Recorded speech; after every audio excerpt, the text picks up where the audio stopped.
दूसरे जितने भी फेडरेशंस, ग्रुप्स, हर एक तरह के जो सोशल ग्रुप्स हैं, उन सब का हम आह्वान करते हैं कि आप सभी इस पॉइंट को डिटेल में डिस्कस कीजिए, साइंटिफिक वे में डिस्कस कीजिए।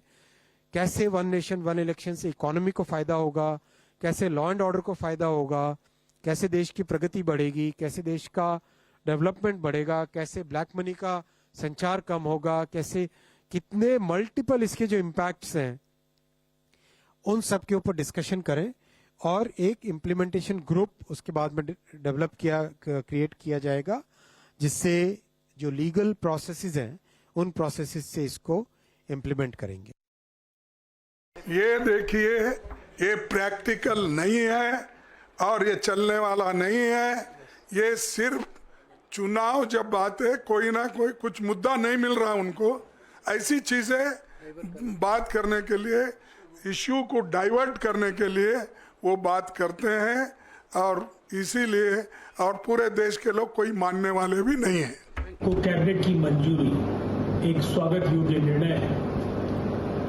बार बार जो थोपे जा रहे थे चुनाव, उससे देश को निजात मिल पाएगा और राजकीय कोष पर जो ये भार था वो काफी हद तक कम हो सकेगा। योजनाओं की निरंतरता बनी रहेगी, नीतियां बदस्तूर जारी रहेंगी, पारदर्शिता बढ़ेगी और लोग मतदान केंद्रों में बड़ी संख्या में आ सकें। Well, joining us now for more on this is my colleague Parikshit Luthra.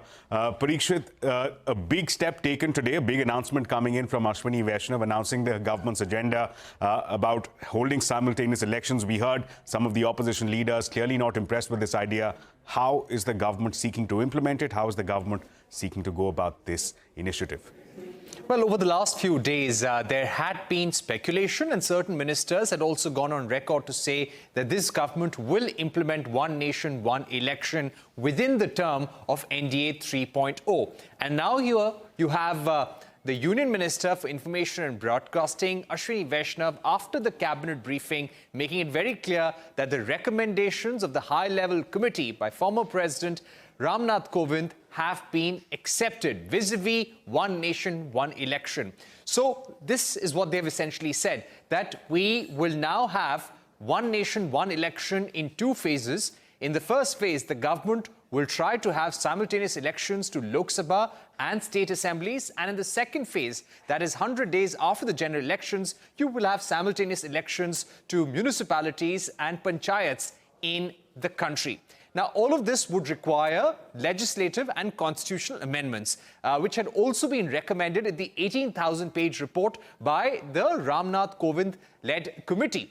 Now, what the government will have to do now, and what Ashwini Vaishnav has also indicated, that they will try and move ahead with consensus. They will try to take states on board because they will need the support of states to implement this at a pan-India level. Also, you will need to have a common electoral roll to ensure simultaneous elections. There again, you will need amendments, the support and ratification by state governments. You will need all state electoral bodies to be on board. And this also needs a massive law and order exercise to ensure that adequate security preparations are made. You have adequate security personnel placed for such a massive exercise. How is the government justifying this? The government is justifying this on the basis of the Ram Nath Kovind report, saying that this is needed for higher growth of the country.